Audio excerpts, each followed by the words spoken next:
through generation. Bawat bansa sa daigdig may purpose of Lord. Amen. Yes. Bawat bansa ay may purpose si Lord. At bawat henerasyon mayroong papel na ginagampanan to contribute to the fulfillment of God's plan and destiny for the nation. Hindi lang henerasyon, bawat individual sa atin, mayroon din tayong kontribusyon sa ating generation. Just like David, ang sabi po ng Book of Acts, David served the purposes of God in his generation and in ours. Ikaw at ako, dapat alam mo purpose ng Diyos sa buhay mo.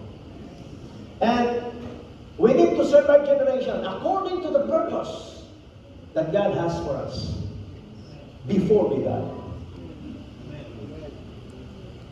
That's how we should think. Hindi tayo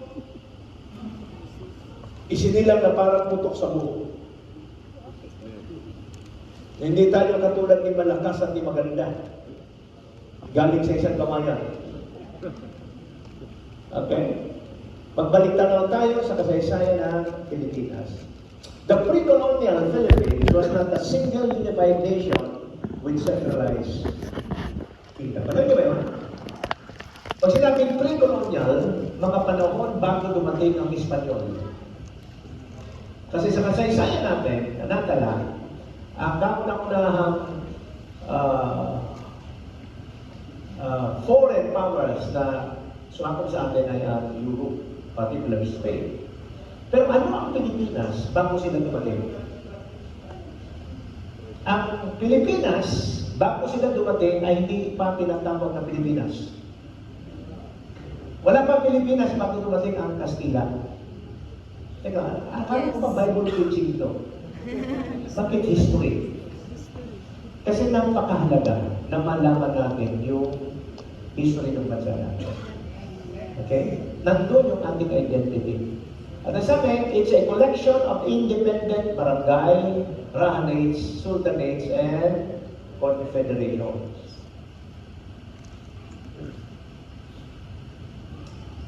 Marami hong mga political unit, kingdoms, bago natin ang Kastila.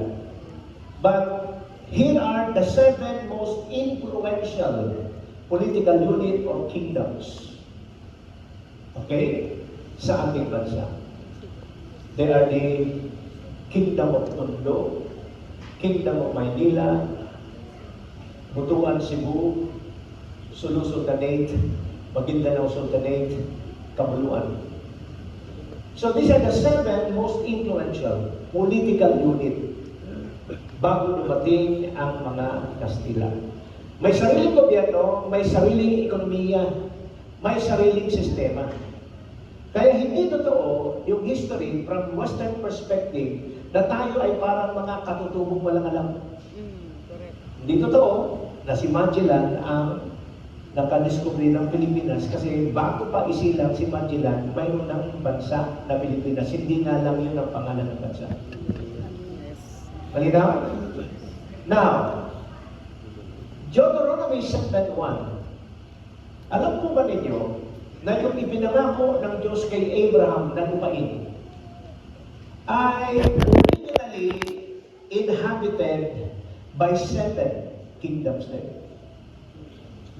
Alam niyo ba yun? Okay, ulitin ko ha. Yung ipinangako ng Diyos na lupain kay Abraham at sa kanyang magiging mga anak is originally inhabited by the 7 ites. Sabay-sabay po nating basahin. When the Lord your God brings you into the land you are entering to possess and drives up before you many nations, what are these nations?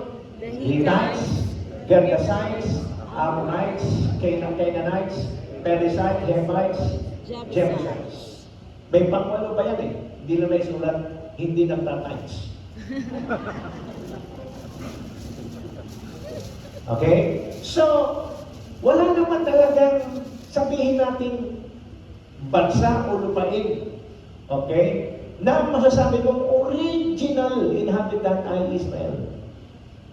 Okay? ipinasakop sa kanila ng Diyos ang Canaan land occupied by the 7 different political units. Okay? And they are called already nation, ethnos, people group. Now, tingnan po natin, no?